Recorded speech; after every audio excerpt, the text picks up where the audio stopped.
The Seafarer. This tale is true and mine.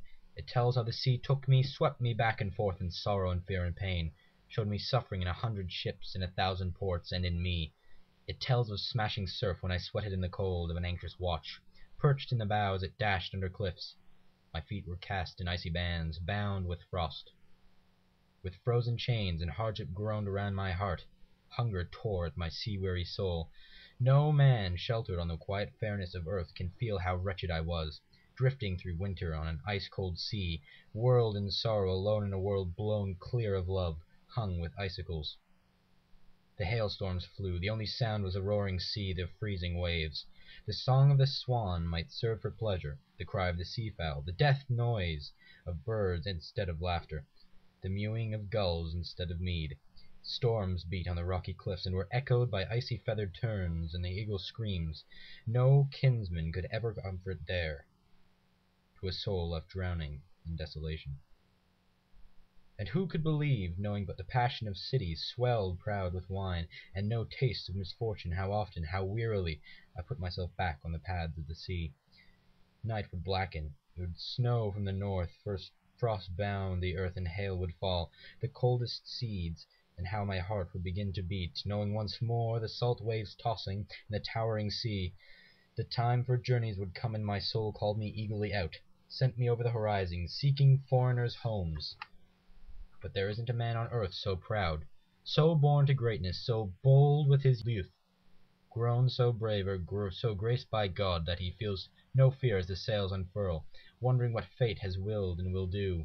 No harps ring in his heart, no rewards, no passion for women, no worldly pleasures, nothing, only the ocean's heave. But longing wraps itself around him, orchards blossom, the towns bloom, fields grow lovely as the world springs fresh, and all these admonish that willing mind, leaping to journeys, always set in thoughts, travelling on a quickening tide. So summer's sentinel, the cuckoo, sings in murmuring voice, and our hearts mourn as he urges. Who could understand in ignorant ease what others suffer as the paths of exile stretch endlessly on? And yet my heart wanders away, my soul roams with the sea, the whale's home, wandering to the widest corners of the world, returning ravenous with desire, flying solitary, screaming, exciting me to the open ocean, breaking oaths on the curve of a wave. Thus the joys of God are fervent with life, where life itself fades quickly into the earth. The wealth of worlds neither reaches to heaven nor remains. No man has ever faced the dawn, certain which of fate's 3 threats would fall, illness or age, or an enemy's sword, snatching the life from his soul.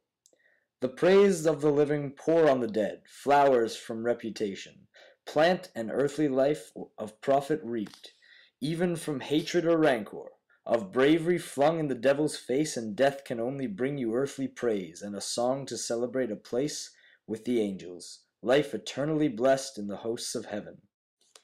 The days are gone when the kingdoms of earth flourished in glory. Now there are no rulers, no emperors, no givers of gold as there once were, when wonderful things were worked among them, and they lived in lordly magnificence.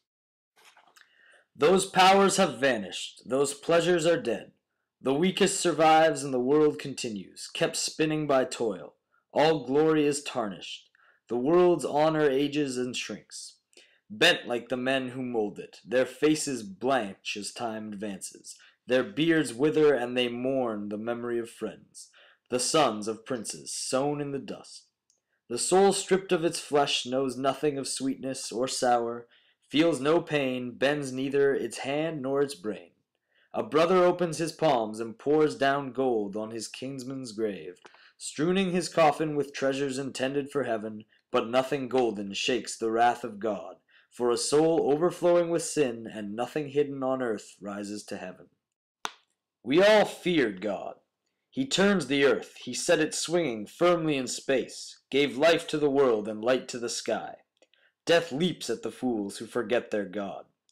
He who lives humbly has angels from heaven to carry him courage and strength and belief.